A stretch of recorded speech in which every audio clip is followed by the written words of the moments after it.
The meeting of the Urbana City Council will now come to order. The mayor is not present, so but we'll continue on anyway. I know I'm going to that. Will the clerk please call the roll? Alderpersons Alex, Here. Chenoweth, Present. Hayes, Present. Pat, Present. Roberts, Present. Whalen, and Wyman. Present. Can we have approval of the minutes from a previous meeting? Move approval? Second. Been moved and seconded. The minutes be approved from the previous meeting. Any observations? If not, all in favor say aye. Aye. Do we have any additions to the agenda? Ms. you Oh, want to change? just one item. I think under new business, we need to switch the order of 5 and 6 so that the closed session on property acquisition occurs before item 5, ordinance number 2005-03-046. Any council members against that? We'll move on. Petitions and communications. Anyone from the audience who would like to speak in front of the council for a period of no more than 5 minutes, there's a card back in the back, and you can give it to the clerk or myself.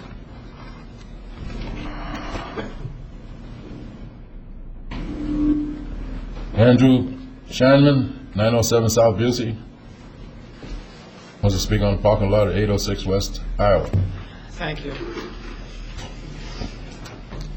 Thank you, council members. I'm speaking briefly on the now approved plan for the parking lot at 806 West Iowa, which is very close to the intersection of Iowa and Lincoln in Urbana.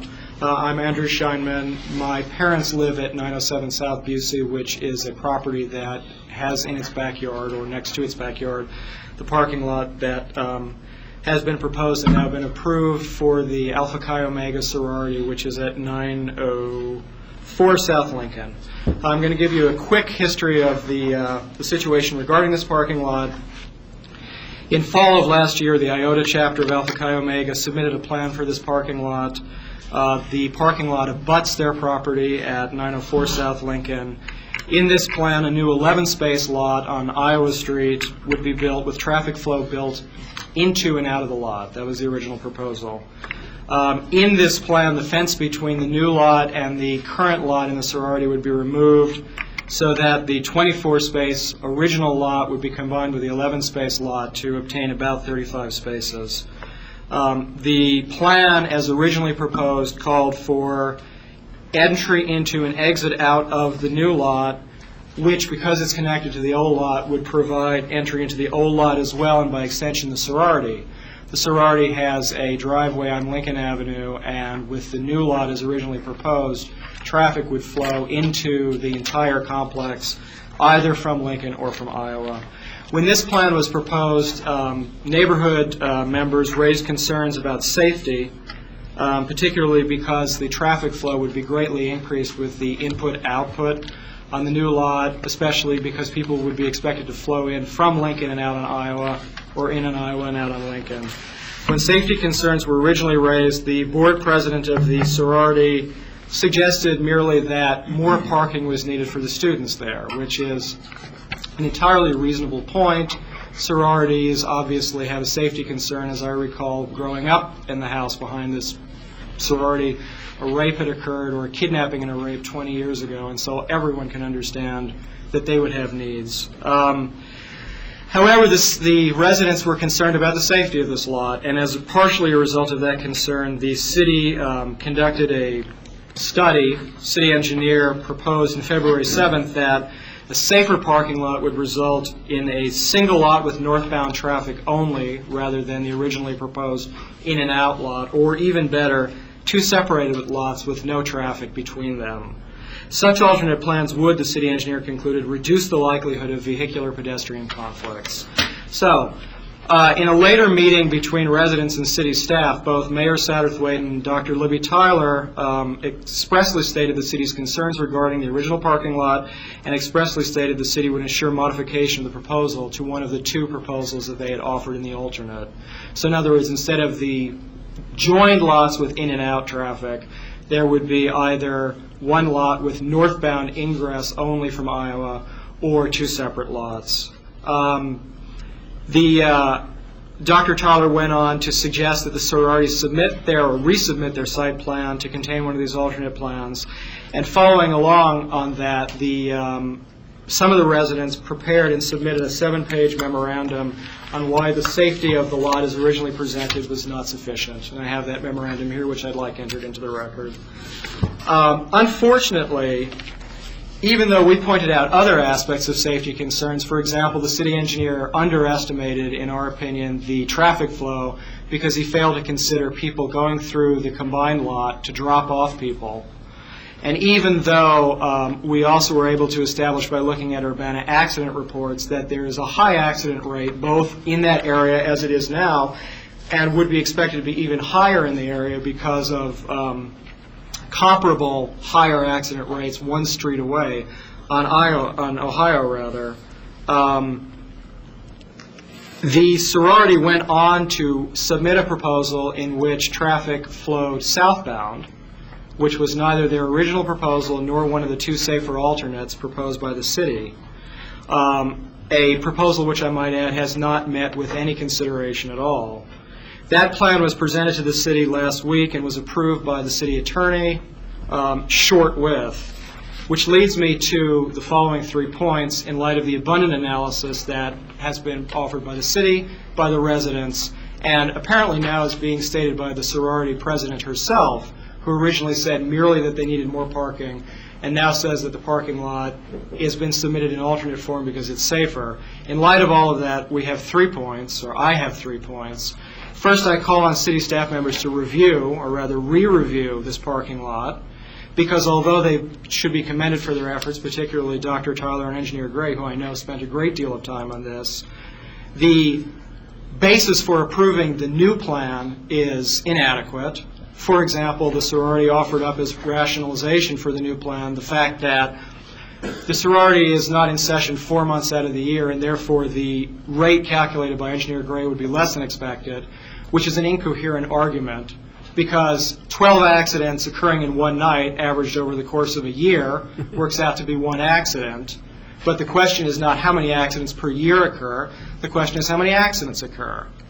And unfortunately, it appears that city staff members who worked very hard to make sure that the safe lot was approved have fell sway to that argument.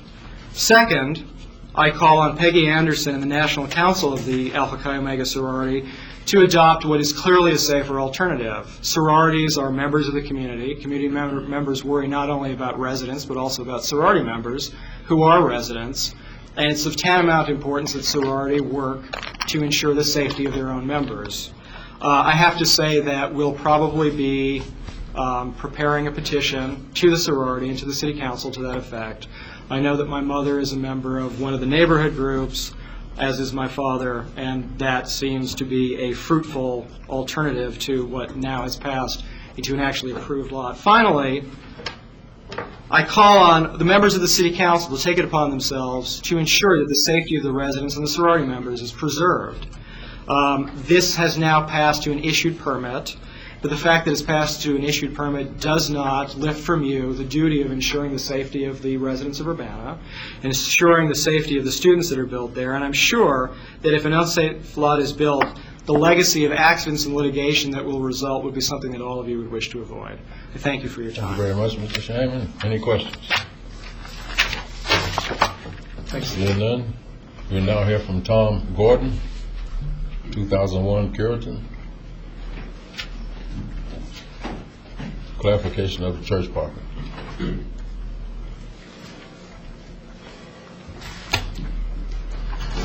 I'm a trustee for the First United Methodist Church in Urbana, and we've, I think, at this time, decided to take a wait-and-see attitude. You all have a copy of the letter that was sent back in 1983 which was an agreement to give us parking spaces, but I've discussed it with Alderman Alex and Roberts and Mr.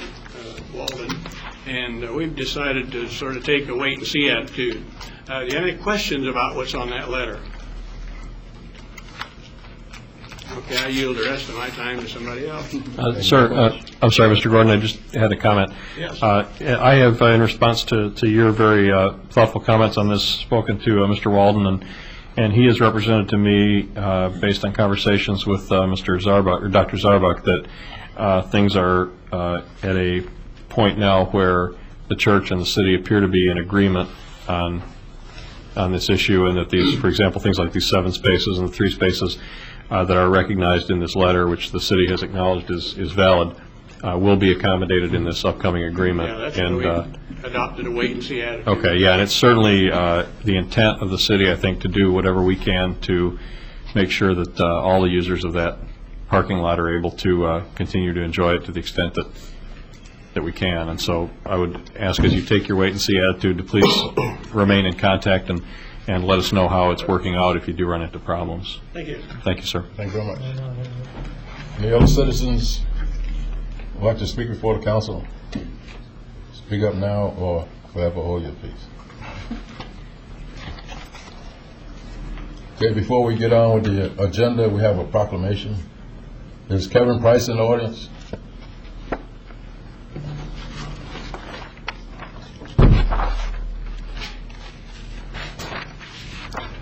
Proclamation by the mayor of the city of Urbana, Illinois. Whereas the Illini Prairie Office of the Red Cross has an unparalleled record of helping residents prevent, prepare for, and respond to life-threatening emergencies by delivering relief services to victims of disaster, offering health and safety training such as first aid, CPR, and aquatic life-saving to more than 5,000 people last year, providing emergency communication services to military families, and participating in international humanitarian projects that save lives. And whereas being prepared ranges from knowing what to do in a natural or man-made disaster to making sure life-saving blood is available when a family member needs surgery. And whereas, by joining the American Red Cross as a volunteer, a cost participant or instructor, contributor, or blood donor, you can help make Urbana and our nation safer. And whereas, during Red Cross relief operations, volunteers assess damages, drive emergency response vehicles to distribute food and other supplies, provide shelter for families who have been evacuated from their homes and necessities to people in need. And whereas Red Cross workers at home and overseas provide critical aid to the victims of disease, famine, war, and natural disasters. Now, therefore, I, Todd Satterthwaite, Mayor of the City of Urbana, do hereby proclaim March 2005 as Urbana Red Cross Month in the City of Urbana. I urge all citizens of Urbana to work through the Illini Prairie Office of the American Red Cross to help prepare their families and this community for emergencies. On behalf of Mayor Todd Satterthwaite in the City of Urbana, we give you this proclamation.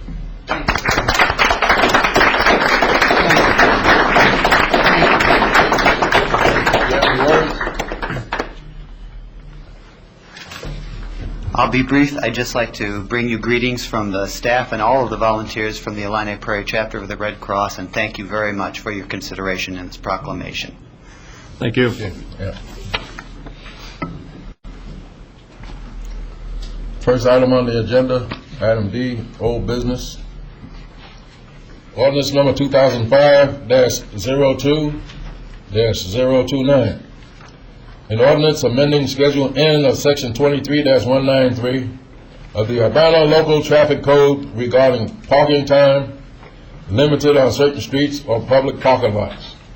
We're talking about municipal parking lots 10A, 10A North, 10A South, 10E North, 10E South, 10F, and 10X. Any questions? If not, I move we approve an ordinance amending Schedule N of Section 23-193 of the Urbana Local Traffic Code regarding parking time limited on certain streets or public parking lots, municipal parking lots 10A, 10B, 10E, 10F, 10X, and 3, 7, 8, and 15, and amending Section 23-177 and 23-249 of the Urbana Local Traffic Code as placed on our desks for this evening's meeting. Second. been moved and seconded that ordinance number 2005-02-029 be recommended for approval. Ms. Alex. I'd like to make two comments. The first is I'd like to thank Mr. Holtz and Mr. Walden for the effort that they've gone through in order to try to work through the various issues related to different users of this lot. This is a lot that has become something of a community amenity, and we recognize that there are many people who have used the lot historically and that we need to recognize those rights to the extent that we can. And to reiterate what the comment I made to Mr. Gordon earlier, I do hope that anyone who continues to use that lot will be in touch with the city staff and let us know how that's working out, because obviously there's room to refine these kind of agreements even after they are passed. My other comment is I received a call from a constituent today related to the usability of this lot by seniors, many of whom shop at Lincoln Square and use its amenities, and expressing concern that the conversion of some of these lots, or some of the spaces in these lots to rental uses, would not impair the ability of seniors to park closer to the entrances to the mall. My understanding after talking to Mr. Walden is that it will not, that the lots that are proposed for conversion to rental spaces are in the southwest and southeast corners of the Lincoln Square property, and that the spaces that are closest to the mall will continue to be available for users of the mall. So I want to thank the city staff for that and just clarify that for anyone who had concerns over that. Oh, okay. Well, I was also contacted with some questions concerning the lot and the statements, the wording of the ordinance. And I had one question which I thought might perhaps be one section which might bear some amendment. Section 2.1, Part A, lists the lots which are open to free parking at a 2-hour time limit for customers and tenants, commercial tenants of Square at Lincoln Square Mall.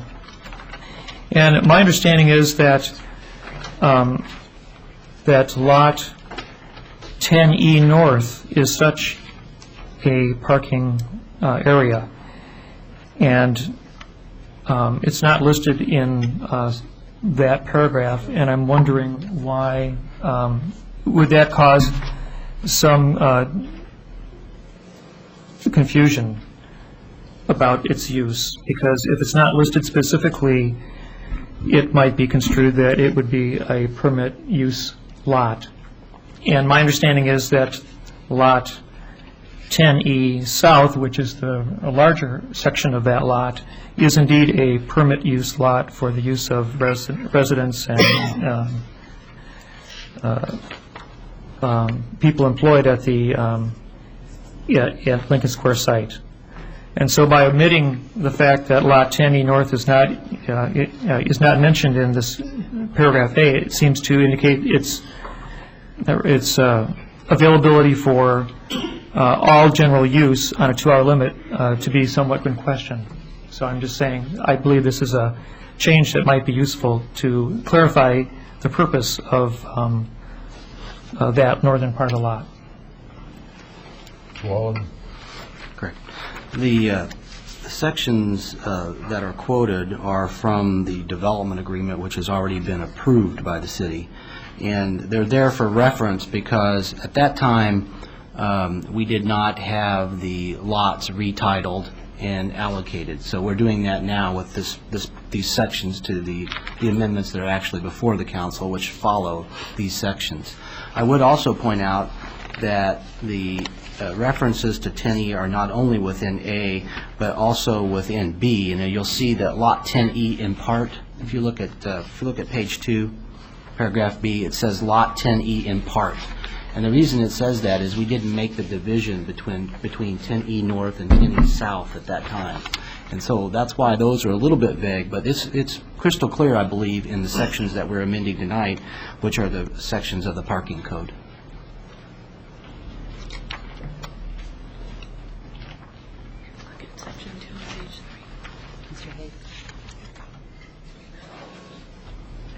Did you follow what I'm saying? At the time that we did the development agreement, we hadn't allocated the 10E into 2 lots, so we just referenced it. Specifically, we didn't have the space count, so we referenced that as 10E in part. What we're doing tonight clarifies exactly where those spaces are and the regulations applied to those spaces. So I understand what you're saying. I see. I can see how you could read it that way, but we've got it. Okay. Well, I appreciate that. Yeah. Since we hadn't seen the final version of Right. this, I was doubtful that it would occur. Right. Thank you. All right, thank you, too. Any more comments or observations? If not, will the clerk please call the roll? Mr. Alex? Yes. Ms. Chenoweth? Yes. Mr. Hayes? Yes. Ms. Pat? Yes. Mr. Roberts? Yes. Ms. Wyman? Yes. That passes. Reports of standing committees, Ms. Pat? Thank you. Item 1A, Resolution Number 2005-03006R, a resolution amending a post-employment health savings plan for certain employees of the City of Urbana. For the committee, I so move. Second.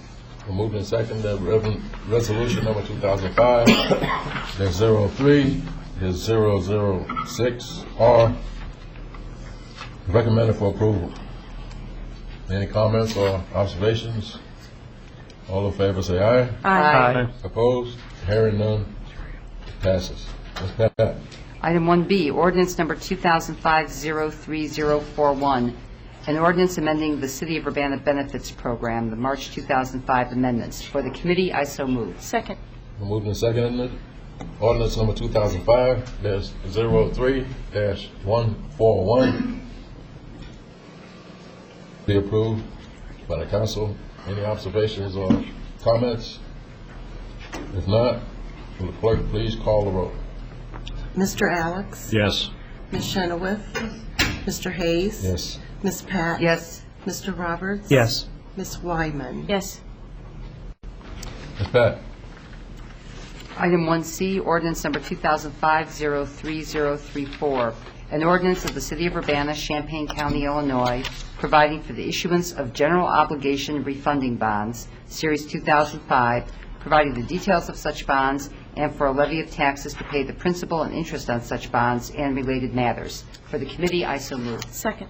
Been moved and seconded. Ordinance number 2005-03-034 recommended for approval. Any observations or comments? If not, will the clerk please call the roll? Mr. Alex? Yes. Ms. Chenoweth? Yes. Mr. Hayes? Yes. Ms. Pat? Yes. Mr. Roberts? Yes. Ms. Wyman? Yes. Ms. Pat? Item 1D, Ordinance Number 2005-03038, an ordinance authorizing the mayor to execute agreements for the use of right-of-way 1701 South Philo Road. For the committee, I so move. Second. Been moved and seconded. Ordinance number 2005-038 is recommended for approval. Any comments or observations? If not, will the clerk please call the roll? Mr. Alex? Yes. Ms. Chenoweth? Yes. Mr. Hayes? Yes. Ms. Pat? Yes. Mr. Roberts? Yes. Ms. Wyman? Yes. Ms. Pat? Item 1E, Ordinance Number 2005-03039, an ordinance authorizing the mayor to execute an amendment to the agreement between the City of Urbana, Illinois, and Local Number 1147 of the International Association of Firefighters for the term beginning July 1st, 2004 through June 30th, 2007. Contract Section 17.7, implementing the Illinois Fire Department Promotions Act as amended by agreement of the city and the union. For the committee, I so move. Second. Been moved and seconded. Ordinance number 2005-03-039 is recommended for approval. Any observations or comments? If not, will the clerk please call the roll? Mr. Alex? Yes. Ms. Chenoweth? Yes. Mr. Hayes? Yes. Ms. Pat? Yes. Mr. Roberts? Yes. Ms. Wyman? Yes. Ms. Pat? Item 1F, ordinance number 2005-03040, an ordinance amending Chapter 3, alcoholic liquors, of the Code of Ordinances of the City of Urbana to add provisions granting the Liquor Commissioner authority to restrict alcohol sales during potential periods of civil unrest or celebratory riots. For the committee, I so move. Second. Moved and seconded. Ordinance number 2005-03-040, recommended for approval. Any observations? Mr. Walden. Steve and I noticed very late that there was a change when this essentially is the same ordinance as the City of Champaign, and they did make a late amendment to that. And I wanted to provide that language to you, which in essence provided the Liquor Commissioner the ability to dictate the type of containers at various times, in addition to the language that was here. And this was a late spot on our behalf, and I would like to share that language with you so you have the opportunity to look at it before you pass this. So my suggestion, and Steve is pulling that up right now, so my suggestion is, with your indulgence, if we could postpone this until later in the agenda. I move to postpone consideration of this item until the end of the agenda. Second. Moved and seconded that this item be postponed to the end of the agenda. All in favor, say aye. Aye. Postpone.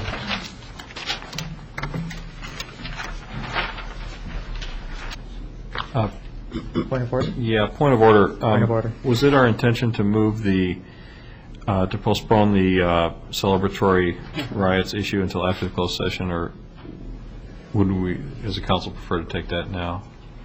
I think there's some in the audience who wants us to act on it now, so maybe it'd be okay if we did that first. Sure. Which one is it? Just put it off. The one that was delayed, postponed. Item F. Yeah.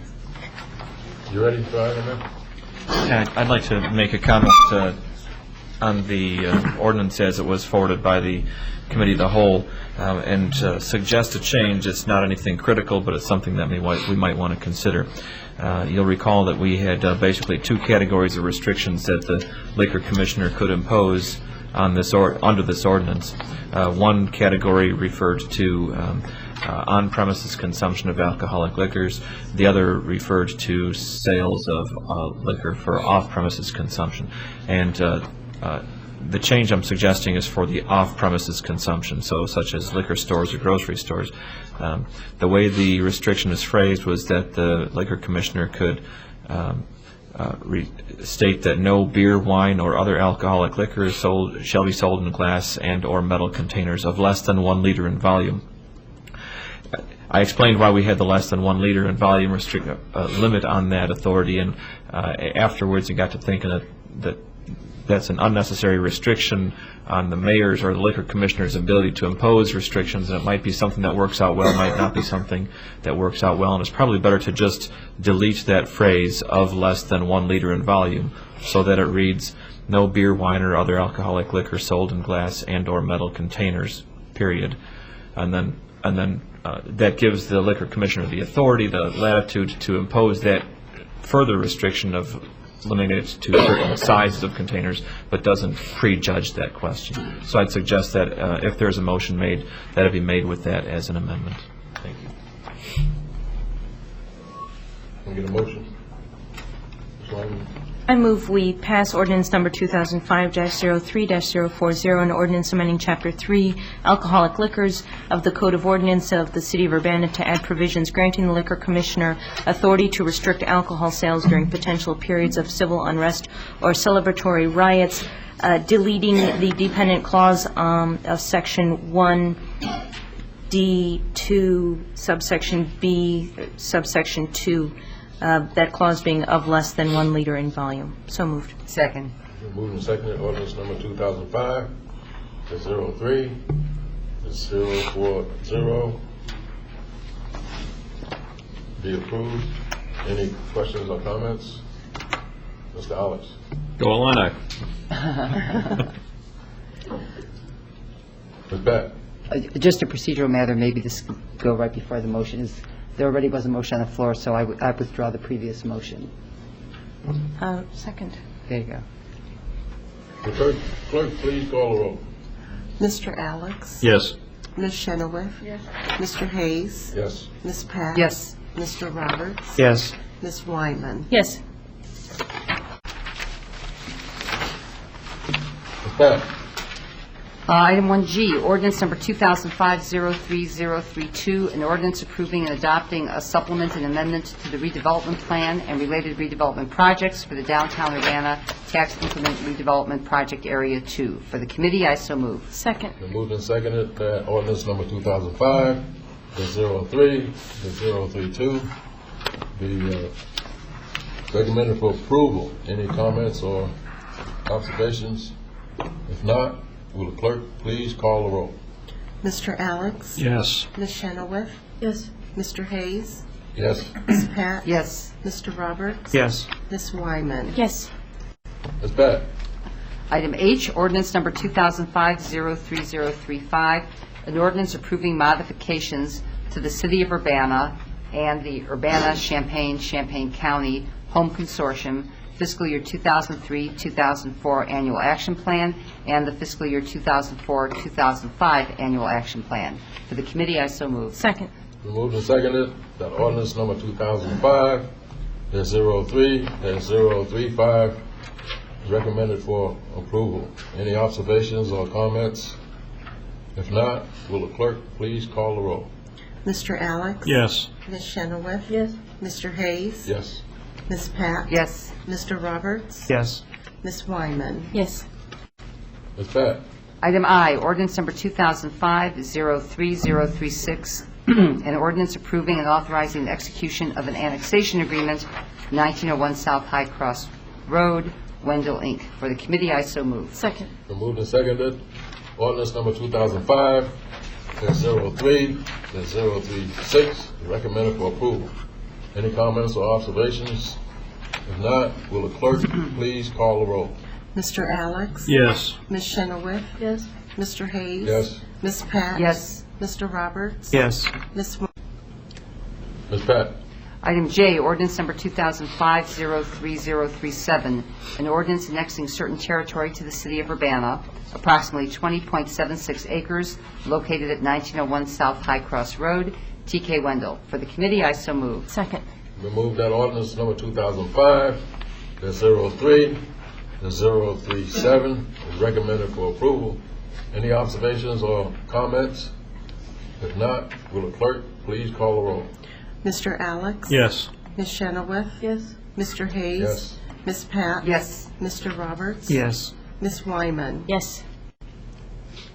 Ms. Pat?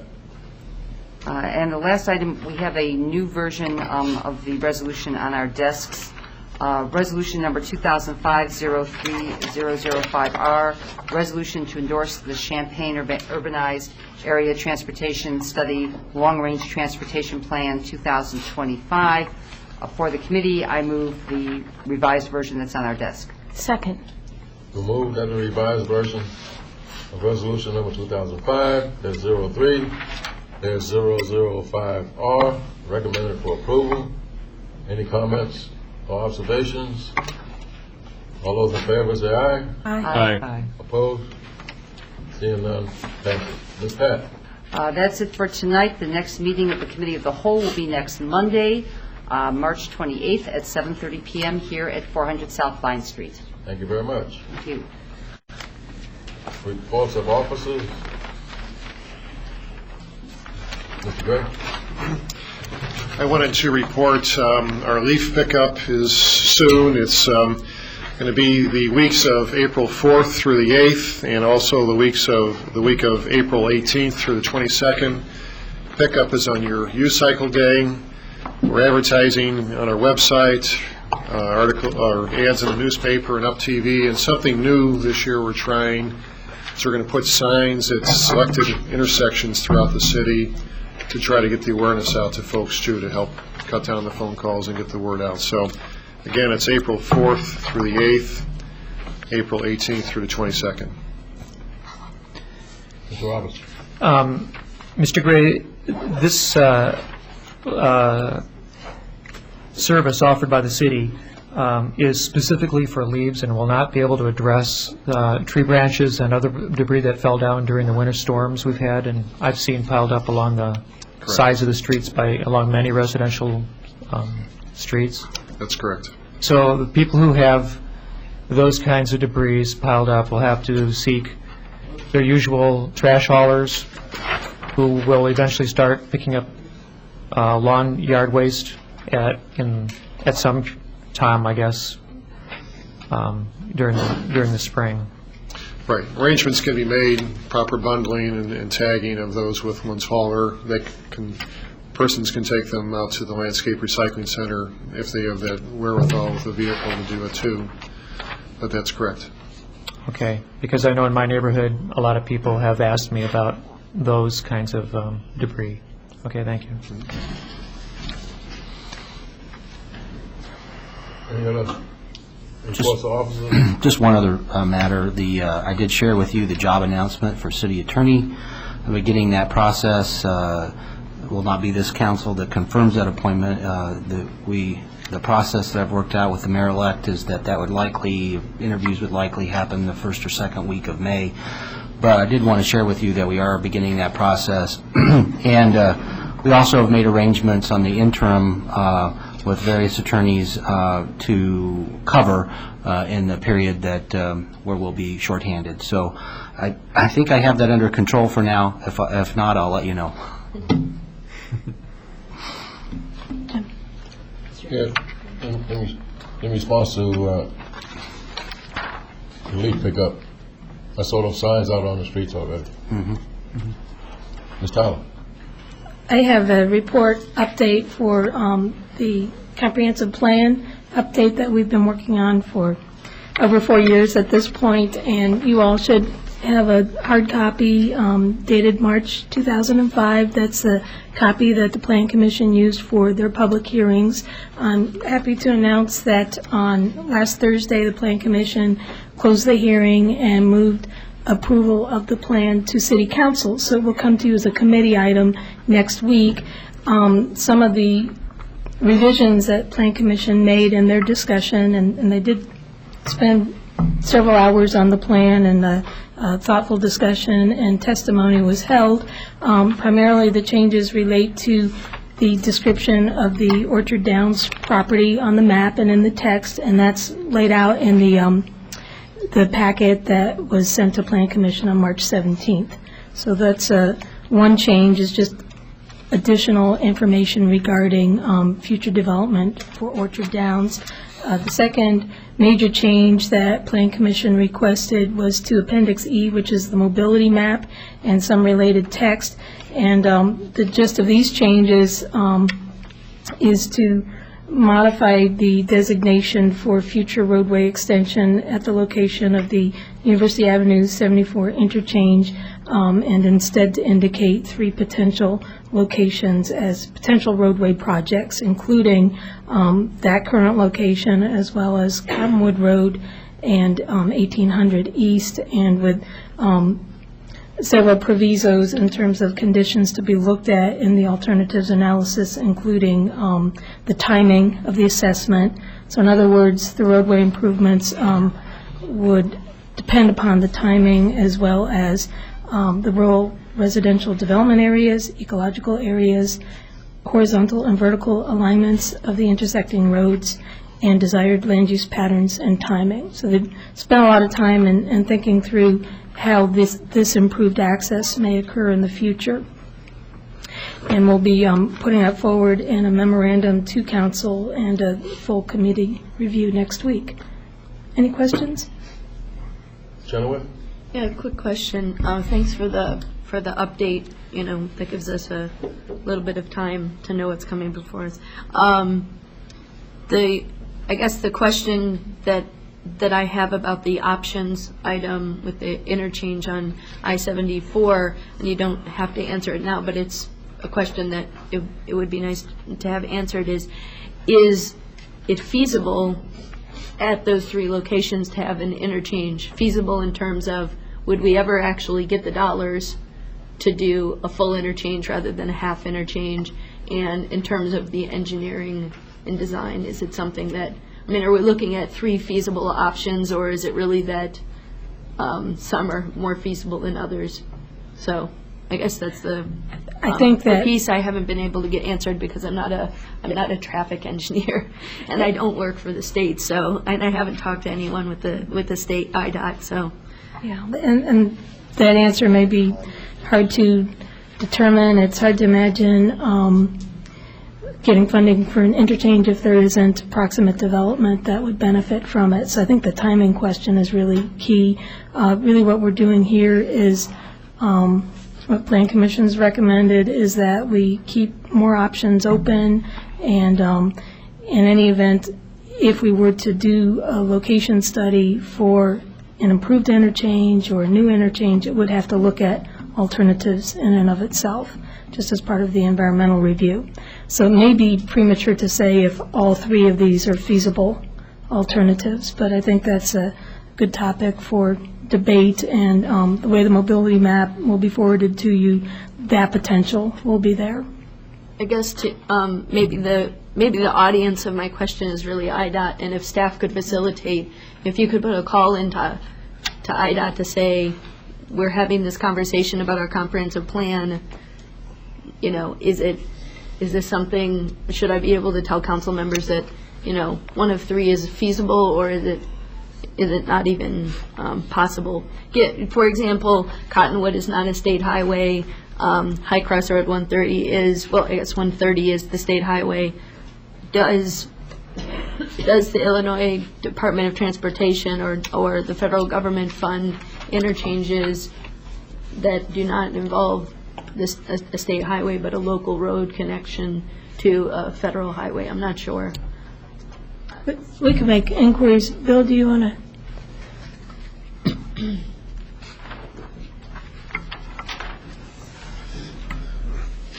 You can have an interchange with a local street, Okay. county street, township street, city street. It does not have to be a marked state route. Okay, and so there isn't an issue of carrying capacity of Cottonwood, for example, to handle traffic coming off of the interchange? Or would that have to be, a necessary issue that would arise with an interchange such that we would also have to look at expenses to expand Cottonwood in addition to the interchange? I'm thinking about local cost issues. You know, the federal government hopefully would pay for the majority of the interchange, but, you know, if we're not comparing apples and apples, it'd be nice to know that. Like in this situation, this is something where we'd have almost no local dollars. In this situation, we'd almost absolutely have local dollars, and we would not be able to do it without local dollars. Those are, I guess, the kinds of questions I'm asking. Okay. Well, for a Cottonwood or 1 mile east of Cottonwood, those are not state routes, marked routes. And to answer your question, it would be a very similar scenario as Olympian Drive intersection with Interstate 57. Okay, the interchange was built several years ago, and just now, last year in fact, we built or reconstructed the first phase of Olympian Drive between Mattis and Apollo Drive in Champaign. There's other phases, hopefully in the future, to bring it over the US 45. My point is, that's in local dollars matched with federal dollars at 50% funding, but it's not a state route. There is no state dollars involved with that. It isn't a state route? No. Okay, I didn't know that. Does that answer your question? Yeah, it does, thank you. Any other questions or comments? I just have one additional comment, which is that I know that some council members have additions to the comprehensive plan that they'd like to make, and if there's any way that they could email proposals out as soon as possible, it would be helpful, because this is such a large document, and there's so many issues on the table that if council members are thinking about bringing forward revisions, it would be useful to me to be able to actually have some time to talk to constituents beyond just the week between the committee meeting and the council meeting. I'd appreciate it. Any other comments or observations? Thank you, Mrs. Tyler. Thank you, Mr. Gray.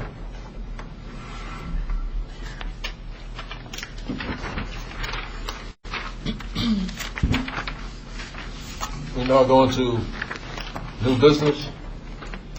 Ordinance number 2005-03-042, an ordinance approving a special use permit to allow a concrete and asphalt recycling plant located on the north side of Summer Drive, west of North Lincoln Avenue in the IN Industrial Zoning District. Plan case number 1918-SU-04, Atcon Corporation. Apcon Corporation is a petition for a special use permit to allow a concrete and asphalt recycling plant on the site located on the north side of the 900 block of West Summer Drive, west of Lincoln Avenue. Concrete and asphalt recycling plants are not listed within the table of uses in the Urbana zoning ordinance. Such other industrial uses may be permitted in the IN Industrial Zoning District under the provisions of special use permit review.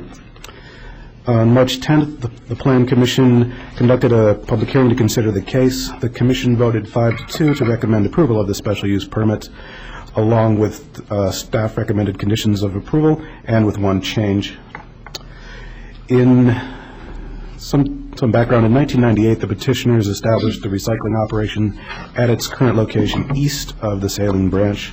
Since this time, the city has contended that the use was not permitted by right in the Industrial Zoning District and that a special use permit is required to operate at that location.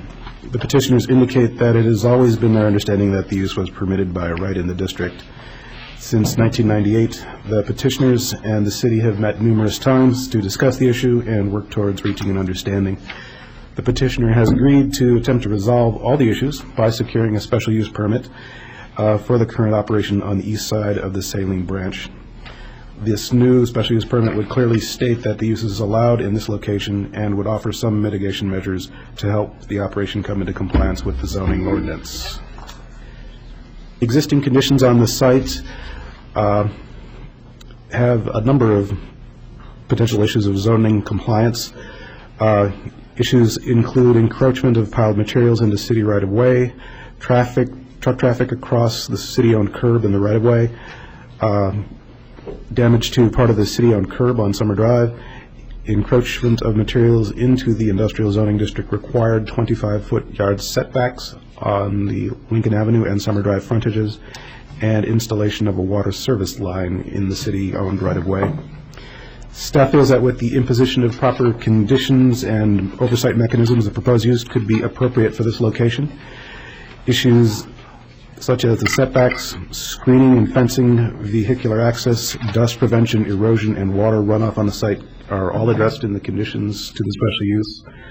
These would be used to maintain some control of activities on the site, minimize impacts of erosion and sedimentation into the Saline Branch, minimize the impacts on neighboring properties, including a legally non-conforming residential land use, control truck access points, and otherwise ensure that the use of the site adheres to provisions of the zoning ordinance. At the March 10th Plan Commission hearing, there was discussion regarding one staff recommendation of a 5-foot setback on the property line surrounding the non-conforming land use called the square property. One commission member moved to make changes to the conditions to increase that setback to 25 feet.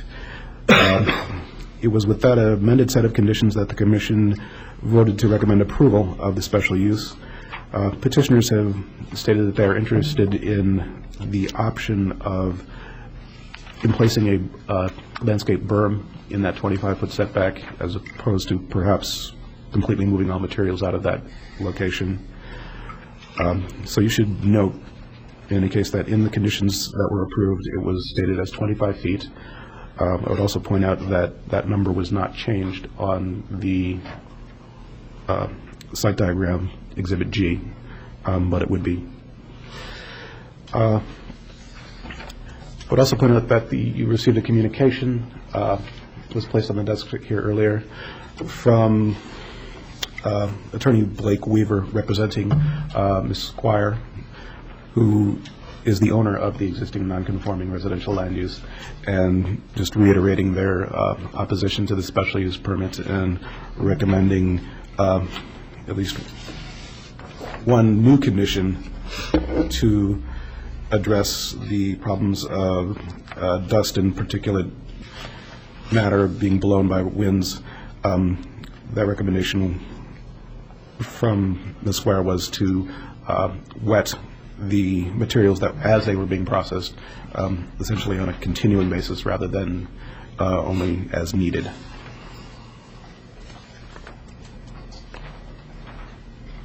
The summary of staff findings are that the proposed use is generally consistent with the comprehensive plan, zoning and land uses of the subject site and surrounding area.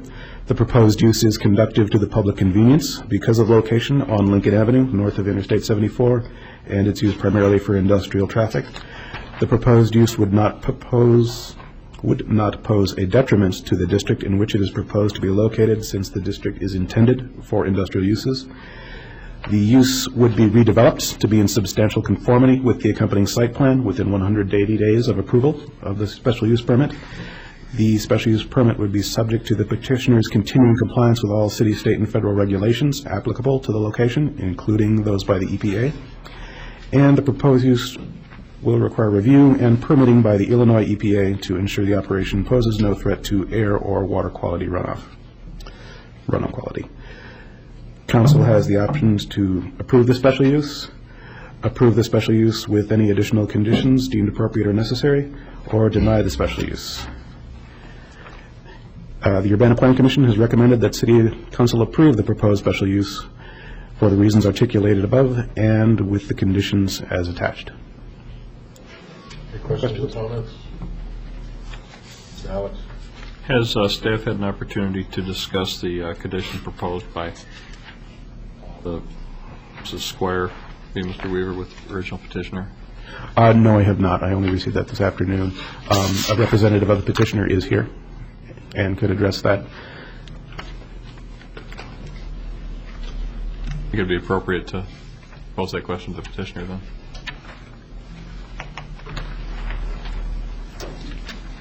Hi, John Peisker, Vice President of Apcon Corporation. We're the landowner, and we're doing an intercompany lease to the property.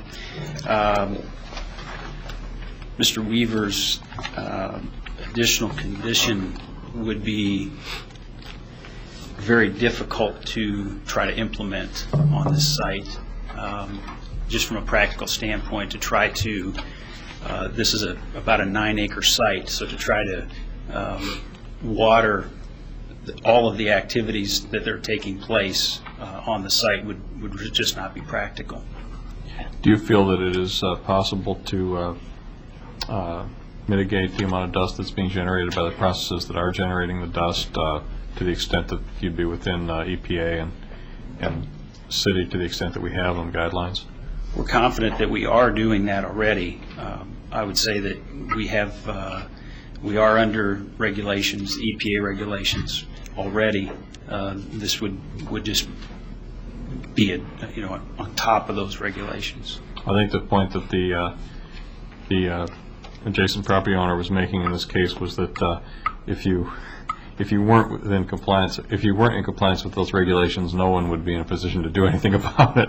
So I think the question would be whether or not you have the means to take it upon yourself to ensure that the emissions of dust from the site are minimized. And I would ask you, I guess, what steps you are taking or propose to begin taking to do that. Right. The processing that goes on the site, the crushing of the material, the recycling of the material that takes place on site, there is water that's used during that process to mitigate the dust. There's also cleaning that's done in addition to the street sweeping that's done out there. We are doing that on a routine basis. That is part of our EPA compliance plan that we have. In addition, the paving of these entrances will certainly mitigate more of the dust as well. But to try to eliminate the dust on site, that's just, this suggestion is just not a practical one. I understand. So operations that would be included in the way I read this request, which says essentially you'll water all activity, that would include activities such as, loading and unloading trucks, transferring materials with loaders, that type of thing, as opposed to just the actual crushing operations. Correct. You don't feel that that's practical? It is not. One more question. What led you, I know that there's been issues between you and the city, and I know we discussed this at the Plan Commission a couple of years ago, and I think you were involved in that when we talked about Summer Drive and some of the other uses that were going on to the west of this site. And at that point, I know there was disagreement between your company and the city staff as to what exactly was permitted under the zoning ordinance. I think at that point I sort of saw both sides of the argument. What is it that led you to seek a special use permit at this point to try to bring all this into, I guess, unanimous compliance with the city's codes? Well, I think that's what we want to do. We feel like we have a very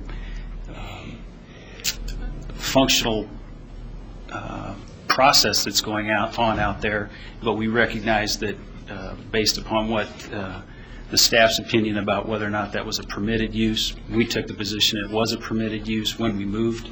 We even got, at the time, we got the staff's concurrence that it was, and then later that was changed. So we felt that that's why it's taken us some time to get to this point. We've had ongoing discussions with staff to lead us to this point, and we felt that if the conditions that would be imposed in a special use permit were reasonable, that we felt that it was a good, being a good corporate company to try to do that. I appreciate your willingness to work with the city to try to get this resolved, because I know this has been an ongoing source of disagreement between your company and the city. I think we'd all like to see your operation continue to be successful, at the same time operate within the parameters that the city can agree is in compliance with our ordinance. So thank you for working through the process. Any more questions or comments? Mr. Roberts? Can you explain what you do to lessen the dust? Now, I believe you just said or commented that you do some sprinkling or you do water down at some areas. And looking at this site plan, which we have an aerial view, can you indicate to me where you have a sprinkling unit and exactly how that operates? Are we talking about a truck that has a sprinkling attachment on the back that I see sometimes used on roadway construction? Are we talking about a hose operation or what? We have both. You have both. There's actually where you see in almost the center where the plant actually sits, that crusher is moved onto that site periodically, and when it does, there's a water line that's run to that, and that material is watered as it's being crushed. We also periodically will take a water truck through the site and water on site to help mitigate the dust at those locations. We're also, the primary cause that we've heard in terms of the dusting has been that the trucks tend to bring material out onto the street, and then when it dries, then there's a dusting problem out on Summer Drive. And so we are, in addition to any street sweeping that's done, we're also sweeping that street at least once every 2 weeks and more often when it's needed. So those are really the three main dust mitigation tools that we're using. Well, it sounded to me like the occupant of the residence, Mrs. Squire, felt like she was getting dust particles across her property, which is not near Summer Drive. It is close to Lincoln Avenue. So that those dust particles wouldn't be originating from spill off as trucks leave and enter the premises off Summer Drive. It would seem to me that it would more likely be at the location where we see apparently tractors and graders and steam shovel operating here. That would be directly west of her property and therefore picking up dust from prevailing winds. Right. And so you're not able to, on a pretty regular basis, water that area down to mitigate those dust particles? We do. I mean, if you this site picture was taken at some point a couple of years ago. This site changes dramatically throughout the year because as material's brought in The dumping being it here and then... stockpiles, and then once the crusher's brought in, then some of that material, and then from time to time, those piles aren't completely crushed. And so, yes, we do have the ability with a water truck to go in there where they're working in that area and water that site, the ground in those areas where it's being processed and stockpiled and dumped. And we do that from time to time, yes, to try to, as we see the need to do that. If it continues to be a serious issue for what I would determine to be the health and welfare of the resident that's adjacent to this property, and there are further complaints, are you willing to come back and discuss further ways of solving that? Well, we're certainly interested in being in compliance with what the city wants to do. I'm not sure that I understand how that would work. I mean, either we would get the special use permit or we would not. And I'm not sure what kind of language that would be proposed to try to say, well, if it doesn't, whose standard does it need to meet? In other words, if it's one complaint, if it's 5 complaints, I don't know exactly how that would work. I mean, certainly from a standpoint of a reasonable request that's made, if it's especially if it's to the detriment of someone's health, we would want to be there immediately. You know, Mr. Weaver has indicated that he made phone calls to the EPA and no one was available to come out. I'm sure that there's a concern there, but at the same time, my question is, if the EPA says, well, we just don't have anybody to come out right now, if that was a legitimate complaint, I mean, perhaps it's unfounded.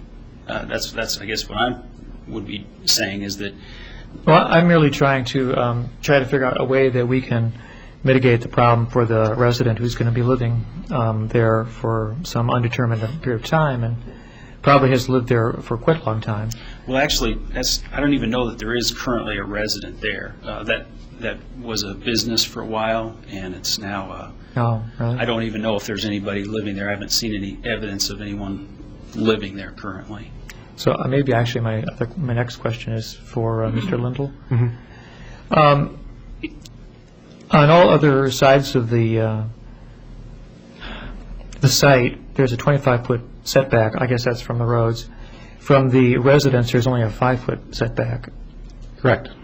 And one of the complaints was that piled materials was rolling down and crossing into the street, or there are site photographs from this earlier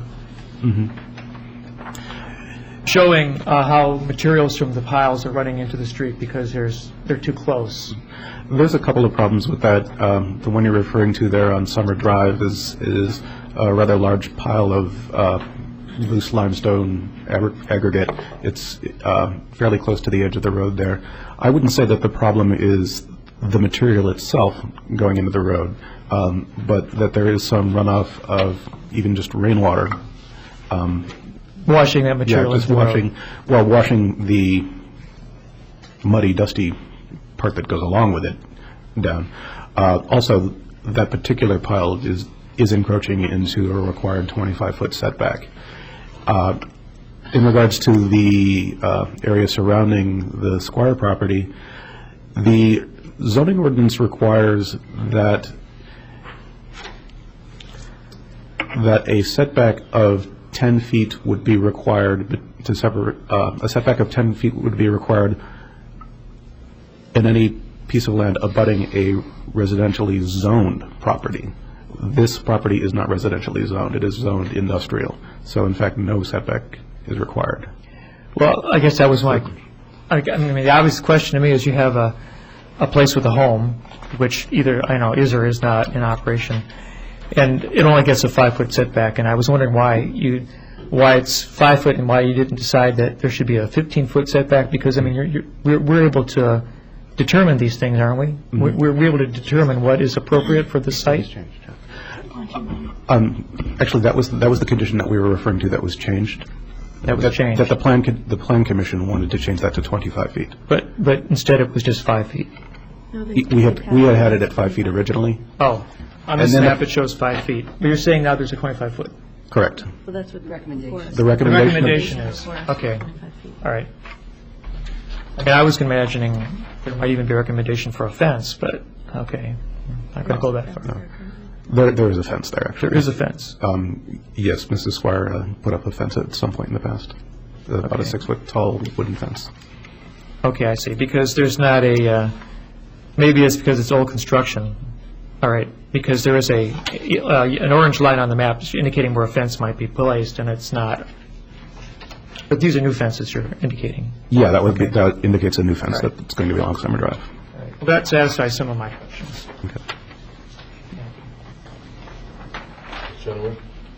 Is there a resident currently living at this location, and is it a habitable house? To the best of my knowledge, no one is living there. I have never heard Mr. Weaver say anyone actually lived there, but I do not know. Any other questions or comments? If not, motion will be in order. Rodman? I move that council pass plan case number 1918 SU04 as recommended from the Plan Commission, with the additional condition that petitioners be required to water the material during any operation taking place on the premises so as to reduce dust and particulate migration to adjoining properties so long as the residential use adjacent to the current site continues. Second. Moved and seconded. Ms. Wyman? Speaking to the motion, I think it's good that we've got, that the Plan Commission recommended the 25-foot setback continue around the adjacent residential use.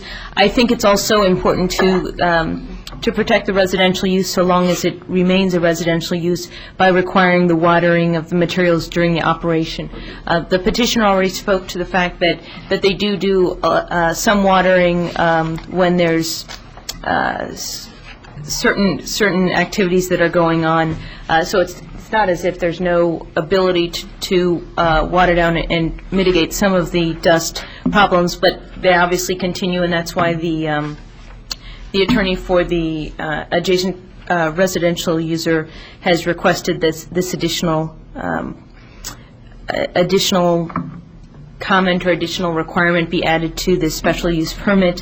I added just a statement about that Mr. Weaver had requested, just narrowing it so that as long as there's a residential use next to the property, if at some point the residential use no longer exists and perhaps the current property owner purchases the land, or someone else does, and turns it into the industrial use that it's currently zoned at, then I think it would make sense to not require this extra watering that Mr. Weaver has proposed. But I think as long as there is a residential use adjacent to the current site, that we should try and make sure that the health, safety, and welfare of the potential residential user is protected.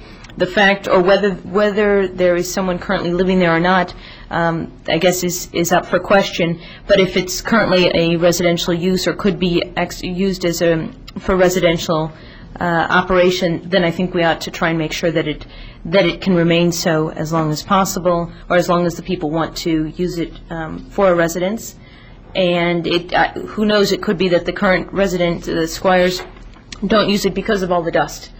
And so requiring that this change with the special use permit is something that might allow the place again to be used as a residence. Mr. Roberts had suggested perhaps bringing this idea, or bringing back the petitioner if the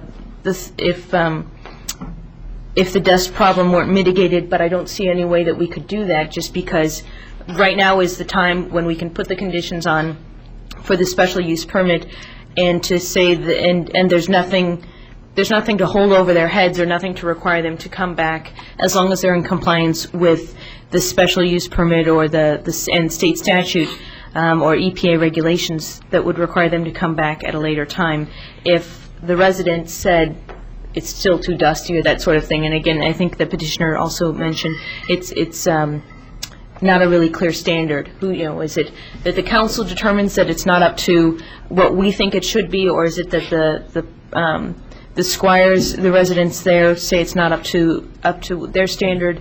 And so I think it's best to address it here and now as a special use permit is decided, and to just require this watering that there's already some that takes place, but to make sure that the residential use is protected. And for that reason, I ask your support on this extra condition on the special use permit. Thank you. Ms. Gentleman. Motion to divide the question into the ordinance for special use, including the Plan Commission's recommendations, dividing that from the addition that Ms. Wyman has made this evening. Second. Been moved and seconded to divide the recommendation that Ms. Wyman made. You want to speak to the? Yeah, I think that the issue on the table is, one, we haven't had our staff had a chance to look at this. Two, the motion that, I guess Ms. Wyman's motion is on the table? Yeah, you've got a motion to divide. Okay. That's debatable. Is it debatable? I don't think so. Yeah, that's I think we just vote to divide, and then you debate the issue.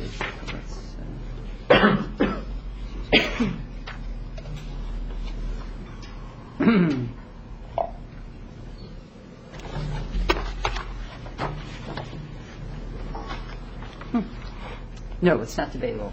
Okay, we'll just have a vote.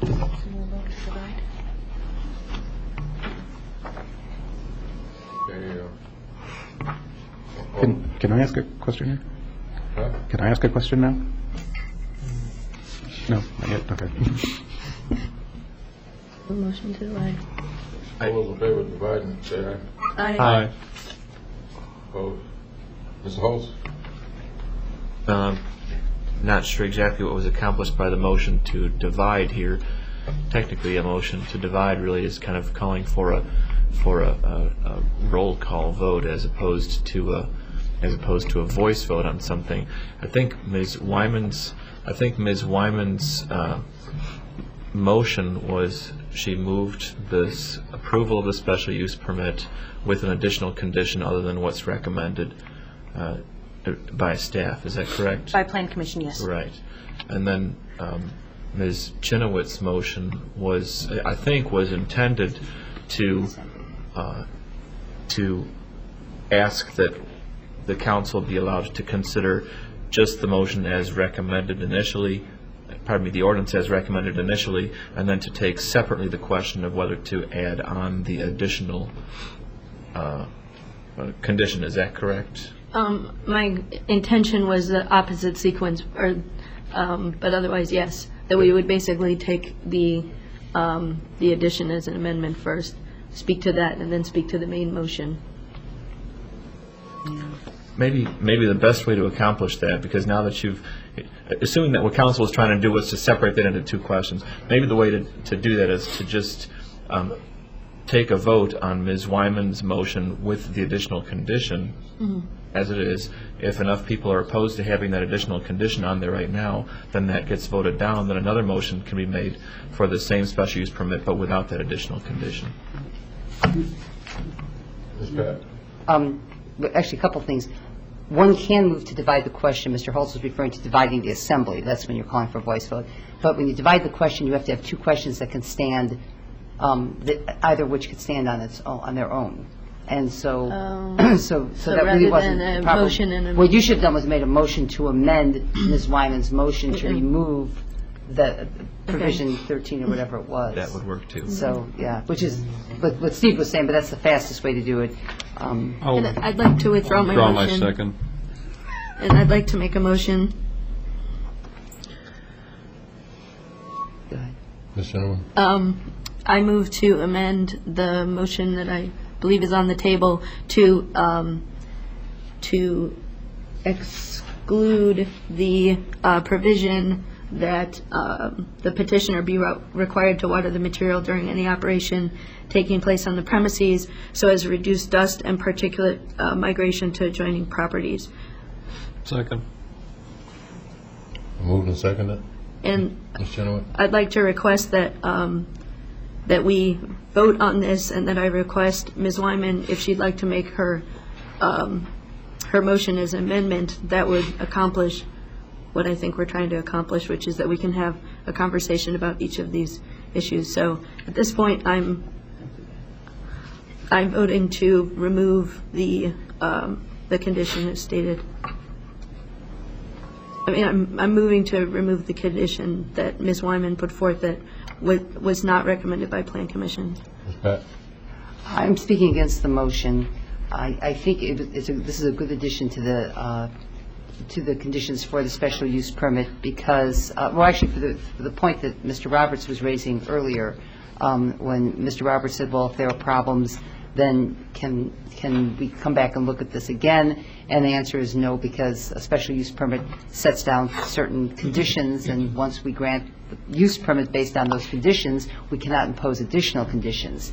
A reasonable condition is that the materials be watered. The petitioner actually says that they do water the materials. But if that's not one of the conditions required under the special use permit, they could not water the materials ever again, and the city would have no basis for requiring that they do.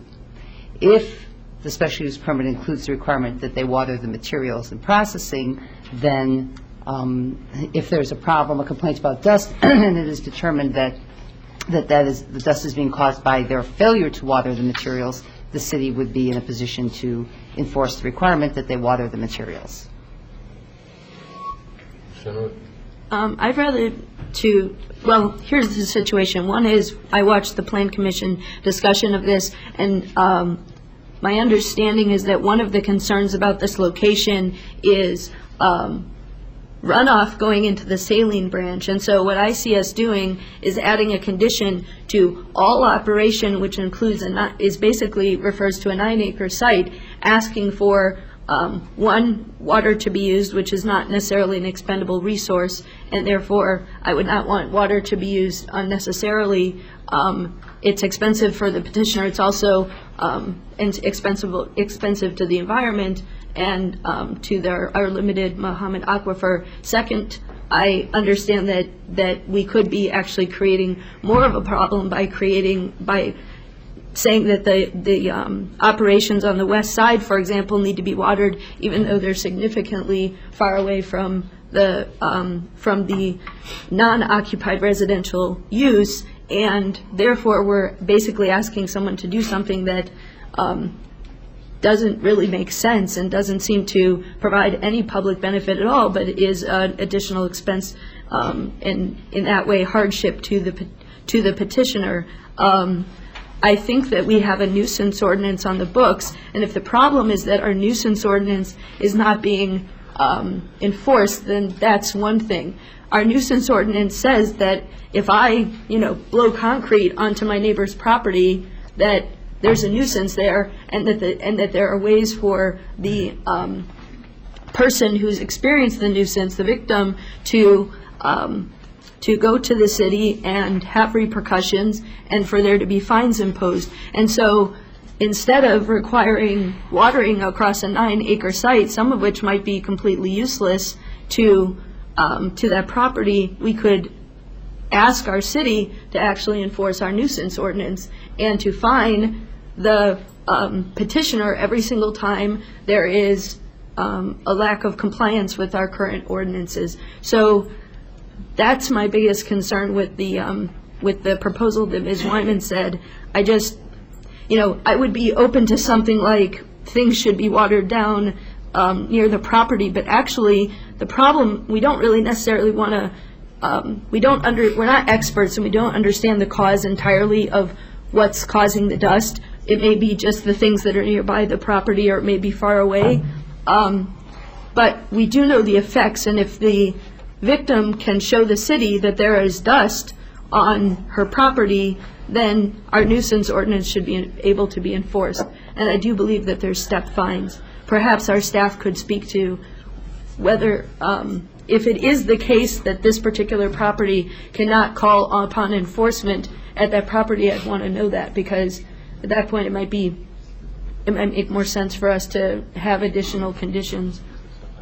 But those are my concerns. It's also my concern that we say, even if no one's living there, that we require people to go to great expense and work to do something that actually doesn't necessarily impact the health or well-being of someone. So at the very least, we should say, not as long as it's a residential use, but as long as there's a person residing at that location. I mean, that would, I think, be the minimum. Mr. Alex? I would also like to speak in favor of eliminating the condition. I feel also that the Plan Commission has adequately addressed the concerns here. I think the thing that we need to consider is that all the petitioners indicated that they do watering related to these crushing operations and so forth, and imposing a condition that requires watering for all operations on the site includes presumably loading and unloading of trucks, transporting the material around the site, moving material, even material that is located far distant from the use that is ostensibly trying to be protected here. I think we need to look at the benefit that the city would get from the approval of the special use permit and from the agreement of the petitioner to abide by the conditions of the special use permit as supported by the Plan Commission, specifically protection of the Saline Branch, protection of Summer Drive, and protection of the infrastructure in this area. I think the city staff and the petitioner have done a great thing in being able to work together on getting a handle on what has been depending on who you listen to, a non-conforming or conforming use and a source of disagreement between the petitioner, who has run a long-standing and productive business here, and the city for years. And I think both have had reasons to be concerned with the relationship in the past. I think this is an excellent effort in good faith by both the city and the petitioner to try to address some of these concerns.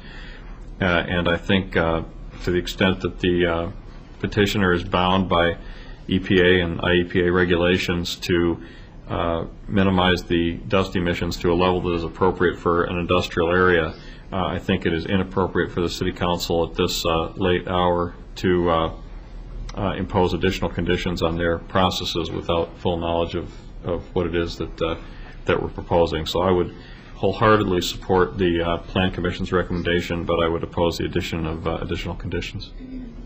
Ms. Wyman? If Ms. Chenoweth will agree to remove her motion, then I'll agree to change my proposed amendment to take out what I had proposed, which is the petitioner should be required to water the material during any operation taking place on the premises so as to reduce dust and particulate migration to adjoining properties, so long as the residential use adjacent to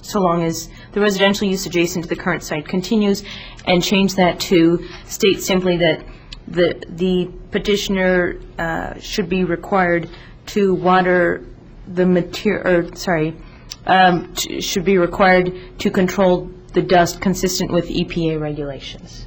So it simply agrees to that. I'd be very happy for that. So I will remove my motion. Okay. It's acceptable to me as well. So we're going to oppose the main motion now, right? No. Well, yes, and I would like to amend my main motion. I move to amend the motion so that it now state that council approve the ordinance as recommended to council from the Plan Commission, with the additional special use condition that the petitioner be required to control dust consistent with the EPA regulations. And I request a second. Oh, I will second that motion. Second. Speak to the motion.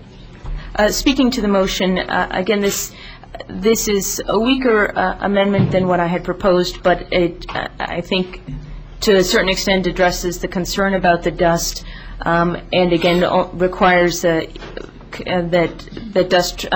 there be mitigation of the dust, so that it is consistent with EPA regulations, which are state standards, and I hope will adequately address the concerns of council and still receive a favorable vote. Thank you. Mr. Roberts. I think it is appropriate to address the question of compliance with EPA concerning dust particles in the air. When a large 9-acre asphalt reduction and crushing operation is in operation in the north part of the city, I think that it's reasonable to expect that particulate matter that rises in the air will not only go on a 20-acre lot that happens to have a residence on it, but it's very possible that it will influence and affect perhaps the northern area of the town, or depending on how the winds are blowing, it may drift across the city itself. And while we don't want to be overly imposing regulations and constrictions on operation of a decent and an important business for the city, we also don't want to have, dust clouds billowing constantly on the north side of town. Now, whether they do or not, I mean, we haven't observed, alarming results perhaps in the past, and this operation has been going on for 9 years. But sprinkling the ground occasionally is not going to be detrimental to the operator of the plant, and I don't think that having a truck with a sprinkling system sprinkling the ground, as you would see in a construction site of a regular roadway here in Illinois, is also going to cause deluges of water to seep residues down into the ceiling branch. I mean, we're just talking about a sprinkle, not a deluge. So I think it is important to mention the question of dust as part of the special use, and I think that the proposal as amended by Ms. Wyman addresses it in at least a sufficient amount that allows me to vote for it.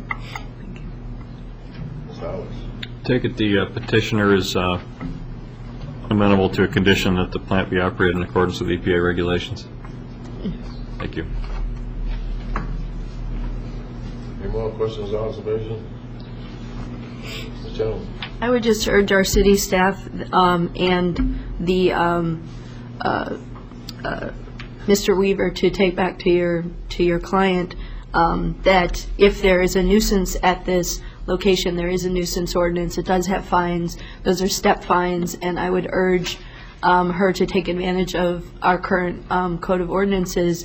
And in that way, I would like to put on notice to APCON Corporation that our ordinances do exist, and that if there is a nuisance, you could be facing fines, and that you may want to self-correct any problems which may cause a nuisance of dust onto the adjoining property through the as you move forward in thinking about layout, et cetera, of your operations. But I think we have ordinances in place to take care of that. If there are no more questions, comments, or observations, will the clerk please call the roll? Yeah, point of order, are we voting on the amendment to the original motion? No. Just a point of personal privilege, we should be voting on the main motion, because I moved what we had from Plan Commission with that, with the additional condition that the petitioner be required to control the dust consistent with the EPA regulations. So there's no amendment. There's no amendment on the table. The original motion was withdrawn and restated. Correct. Okay, thank you. All clear? Yes, thank you. Will the clerk please call the roll? Mr. Alex? Yes. Ms. Chenoweth? Yes. Mr. Hayes? Yes. Ms. Pat? Yes. Mr. Roberts? Yes. Ms. Wyman? Yes. H2,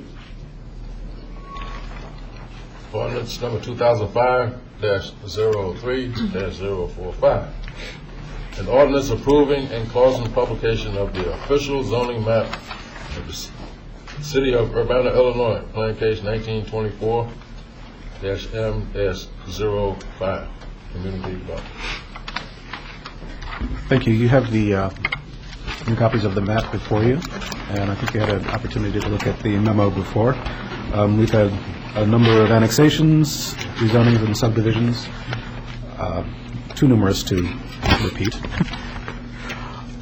So I'll just say that the City Council has the options to approve the official zoning map or deny the official zoning map. Can I get a motion? I move approval of ordinance number 2005-03-045, an ordinance approving and causing publication of the official zoning map of the City of Urbana, Illinois, Plan Case 1924-M-05. Second.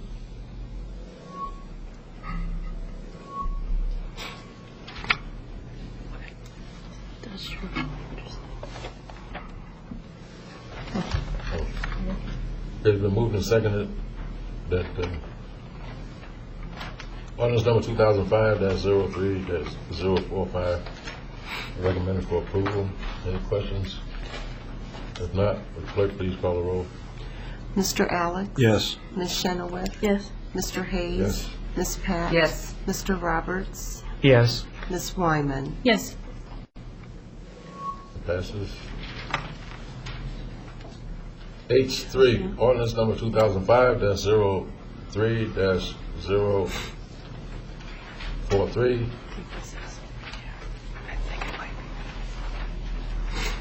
Ordinance disconnecting a portion of Vegas Lane, Edgecote Fire Protection District agreement. Move approval. Second. It's been moved and seconded that this ordinance be approved. Any questions or comments? Clerk, please call the roll. Mr. Alex? Yes. Ms. Chenoweth? Yes. Mr. Hayes? Yes. Ms. Pat? Yes. Mr. Roberts? Yes. Ms. Wyman? Yes. It passes. Ordinance number 2005-03-044. An ordinance disconnecting a 5-foot strip along the north edge of Barronshire Commons subdivision. Edgecote Fire Protection District agreement. I move approval. Second. Been moved and seconded that this ordinance be approved. Would the clerk please call the roll? Mr. Alex? Yes. Ms. Chenoweth? Yes. Mr. Hayes? Yes. Ms. Pat? Yes. Mr. Roberts? Yes. Ms. Wyman? Yes. Ms. Wyman? Ms. Wyman? All right. Sorry. You want to? Yes, next, with item number 6, which has been moved ahead of item 5, I move we go into closed session for the purpose of considering the purchase of real estate, which is an exception under the Illinois Open Meetings Act 5 ILCS 120-2C5, the purchase or lease of real property for the use of the public body, including meetings held for the purpose of discussing whether a particular parcel should be required, and additionally for to consider that the sale of a mortgage investment contract, an exception under the Illinois Open Meetings Act 5 ILCS 120/2C7, the sale or purchase of securities